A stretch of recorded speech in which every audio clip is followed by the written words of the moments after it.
আমরা বলতে চাই, আমরা ছাত্র দলের কেন্দ্রীয় সংসদ থেকে আমরা কোনো ইউনিটকে কোনো বাস দেইনি, কোনো হায়েস ভাড়া করে দেইনি, আর্থিক সহযোগিতা দেইনি। কিন্তু দেখার অনুরোধ জানিয়ে যাচ্ছি, এই ইঞ্জিনিয়ারিং ইনস্টিটিউটের আশেপাশে ছাত্র দলের হাজার হাজার নেতা কর্মীরা সম্পন্নিত হয়ে নিজ ঘরেতে উপস্থিত হয়ে আজকের এই উৎসবে মিলিত হয়েছে। সংগ্রামী উপস্থিতি, আজকে আমাদের এই প্রতিষ্ঠাবার্ষিকীতে আমরা আমাদের 2টি বুকলেট আমরা প্রকাশ করেছি, প্রকাশনা হয়েছে, যেখানে 2009 সাল থেকে 2023 সাল পর্যন্ত ছাত্র দলের যে সকল নেতা কর্মীরা গুমের শিকার হয়েছে, খুনের শিকার হয়েছে, তাদের সবিস্তর বর্ণনা আমরা দিয়েছি এবং সকল নেতা কর্মী, সাংবাদিক বৃন্দ সকলের নিকট আমরা তাদের এই তথ্য সরবরাহ করেছি, যেন তাদের স্মরণে থাকে এই জুলাই আগস্টের প্রেক্ষাপট তৈরি হয়েছে এই ছাত্র দলের বাইরে রক্তের বিনিময়ে।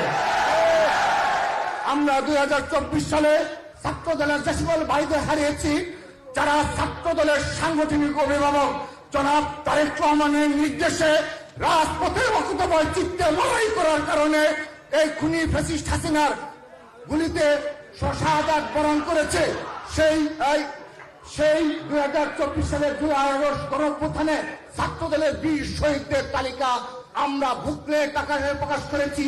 আমরা সাংবাদিক বৃন্দ সহ সকলের নিকট সরবরাহ করেছি, ছবি সংবলিত সকল তথ্য দিয়ে আমরা সরবরাহ করেছি।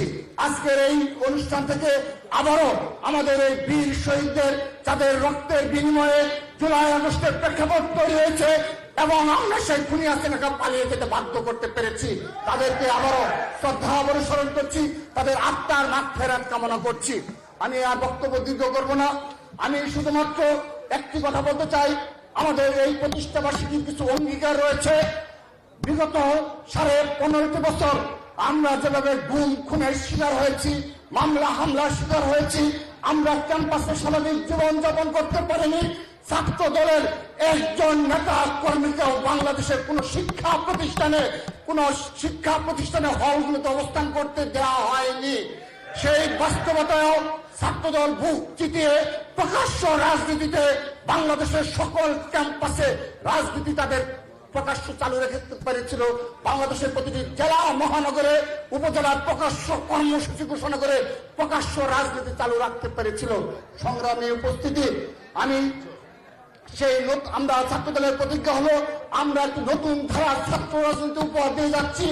আমরা এই আজকের এই 1 জানুয়ারিতে প্রতিজ্ঞা নিচ্ছি, ছাত্র দল একটি নতুন ধারার ছাত্র রাজনীতি উপহার দিবে, যেখানে কোনো ব্যক্তিগত শোডাউন থাকবে না, মোটরসাইকেল শোডাউন পুরোপুরি নিষিদ্ধ ঘোষণা করা হয়েছে, কোনো চাঁদাবাজি থাকবে না, কোনো সন্ত্রাস থাকবে না। আমি শুধুমাত্র স্মরণ করে দিতে চাই, আমাদের বিজয় উৎসব 16 ডিসেম্বর এবং আজকে ছাত্র দলের প্রতিষ্ঠাবার্ষিকী 1 জানুয়ারি। বাংলাদেশের একটি মিডিয়াও বলতে পারবে না ছাত্র দলের সারা বাংলাদেশে একটি ইউনিটের কোন নেতা কর্মী কোন 1 টাকা চাঁদাবাজি করেছে। এটি নতুন ধারার রাজনীতি। ছাত্র দলের লক্ষ লক্ষ নেতা কর্মী তার নিজ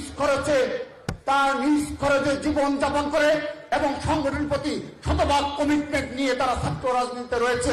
আমি শুধুমাত্র একটি কথা বলে যেতে চাই, আমাদের কোনো অনুদানের কোনো প্রয়োজন নেই, আমাদের কোনো অর্থের কোনো প্রয়োজন নেই, চাঁদাবাজির কোনো প্রয়োজন নেই, কিন্তু এই রাষ্ট্রের স্বার্থে ছাত্র দলকে যখন স্মরণ করবে, ছাত্র দলের যখন প্রয়োজন হবে, ছাত্র দলের লক্ষ লক্ষ নেতা কর্মীরা অকুতভয় চিত্তে ইনশাআল্লাহ সেই প্রতিজ্ঞা ব্যক্ত করছি।